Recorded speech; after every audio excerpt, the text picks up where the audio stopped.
Hello viewers, welcome back to my cooking channel. আজকে আমি আপনাদের সাথে এমন একটি রেসিপি শেয়ার করব যে এই রেসিপিটা একবার খেলে আপনারা মাংস খেতে একদমই ভুলে যাবেন। আর রেসিপিটা একবার রান্না করে খেলে বারবার আপনার খেতে ইচ্ছে করবে। আমি আজকে আপনাদের সাথে শেয়ার করব ডুমুর দিয়ে গলদা চিংড়ি। এই রেসিপিটা এতটাই মজা হয় যে আপনি মাংস খাচ্ছেন নাকি এই রেসিপিটা খাচ্ছেন বুঝতেই পারবেন না।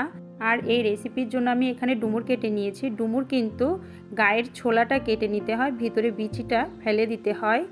তো এখন আমি এটি প্রেসারে সিদ্ধ করতে দিব। আমি প্রেসার কুকারে দিব এই কারণ ডুমুর সিদ্ধ করতে অনেক সময় লাগে। আর এখানে আমি কিন্তু 3টা বাসি দিয়েছি।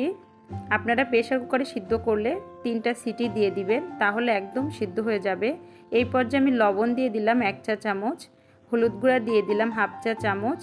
একটি চামচ দিয়ে ভালোভাবে নেড়ে মিশ্রণটি গায়ে লাগিয়ে নিলাম। এরপর আমি ঢাকনা দিয়ে দিব। প্রেসার কুকারে দিয়ে আমি এটি সিদ্ধ করার পর দেখুন কতটা বয়েলড করেছি আমি। এটা কিন্তু মিডিয়াম আছে, 3টা ছিটি দিয়ে একেবারে কিন্তু সেদ্ধ হয়ে গিয়েছে দেখুন। এখন আমি চিংড়ি মাছটা ভাজি করে নিব। তো এর জন্য আমি এখানে 9-10টি মতো গলদা চিংড়ি নিয়েছি। এর ভিতর হলুদ গুঁড়ো দিয়ে দিলাম, লবণ দিয়ে দিলাম স্বাদ মতো। এখন ভালোভাবে এই 2টা উপকরণ মাখিয়ে প্যানে আমি তেল দিয়ে দিলাম। আমি এখানে সয়াবিন তেল দিয়েছি। তেলের ভিতর আমি মাছগুলো দিয়ে এখন ভাজি করব। চিংড়ি মাছ ছাড়া কিন্তু ডুমুর একদমই স্বাদ লাগে না। আর চিংড়ি মাছ দিয়ে ডুমুরের কিন্তু দারুণ খেতে হয়। দেখুন মাছগুলো আমি 70% মতো ভাজি করে নিয়েছি। এরপর আমি কেটে রাখা আলুগুলো দিয়ে দিলাম। আলুটা দিব আমি, এটা গ্রেভিটা খুব সুন্দর হবে, তাই রান্নাটার ভিতর একটা গ্রেভি ভাব না হলে তো খেতে মজা লাগবে না। আলুগুলো ভাজি হয়ে গিয়েছে, তাই আমি এটা তুলে ফেলবো। আলুগুলো ভাজি করার পর আমি এখানে 2টা শুকনা মরিচ দিয়ে দিলাম। শুকনা মরিচগুলো একটু নাড়িয়ে এখন আমি তেজপাতা দিয়ে দিলাম। তেজপাতাটা ভাজি করে আমি এখানে পেঁয়াজ কুচি দিয়ে দিলাম। পেঁয়াজ কুচিগুলো আমি কিছুক্ষণ নাড়িয়ে নিব। নাড়ানোর পর আমি এখানে 1/2 টিস্পুন লবণ দিয়ে দিয়েছি। যেহেতু আমি আগে লবণ দিয়ে ডুমুরটা সিদ্ধ করেছি, এজন্য এখন অল্প দিলাম। এরপর রসুন বাটা দিয়ে দিলাম। রসুন বাটাটা আমি আবার ভালোভাবে নাড়িয়ে নিব। এরপর আমি জিরা বাটা দিয়ে দিলাম 1 টেবিল চামচ। আমি আজকে কিন্তু সব বাটা মশলা ইউজ করেছি, কারণ বাটা মশলার উপরে আসলে রান্নার টেস্টের কোনো তুলনা হয় না। হলুদ গুঁড়ো দিয়ে দিলাম 1 চা চামচ। এরপর আমি সামান্য পানি দিয়ে দিব, কারণ আমি মশলাগুলো এখন ভালোভাবে কষিয়ে নিব। ভালোভাবে না কষালে একটা কাঁচা গন্ধ থাকবে মশলার। এরপর আমি লাল মরিচের গুঁড়া দিয়ে দিব। এখানে আমি লাল মরিচের গুঁড়া 1/2 চা চামচ দিয়েছি, কারণ আমি এখানে শুকনা মরিচ ব্যবহার করেছি গোটাটা, আর আমি কাঁচা মরিচও দিব, তাই কম করে দিয়েছি। তো এখন আমি কাঁচা মরিচ কুচি দিয়ে দিলাম। এখানে আমি 2-3টা কাঁচা মরিচ কুচি দিলাম।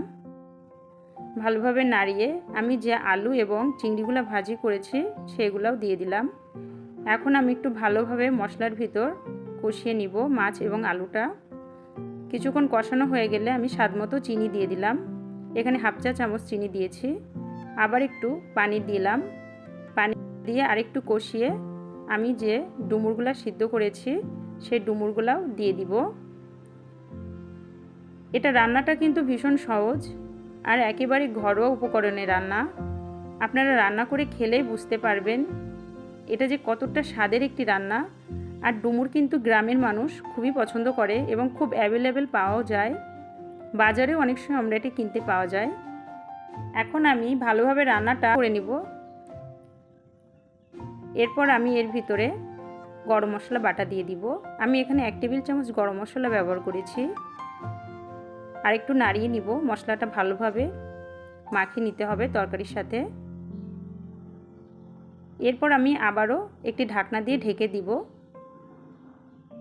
প্রায় 2-3 মিনিট মতো আবার হালকা আছে রান্নাটা করব। 2-3 মিনিট পর দেখুন কত সুন্দর একটি কালার এসেছে। আর এটা দিয়ে যে কতটা সুন্দর অ্যারোমা বেরোচ্ছিল সেটা আমি রান্না করতে গিয়ে বুঝতে পেরেছি। আর রান্নাটা কিন্তু দারুণ স্বাদ হয়েছে। আপনারা অবশ্যই বাসায় কিন্তু এই রান্নাটা ট্রাই করবেন। আর ডুমুর আর চিংড়ির এই রেসিপিটা ভালো লাগলে অবশ্যই কমেন্ট করে জানাবেন। আর আমার চ্যানেলটি কিন্তু সাবস্ক্রাইব করতে ভুলবেন না। সাথে থাকা বেল আইকনটিও প্রেস করে দিবেন।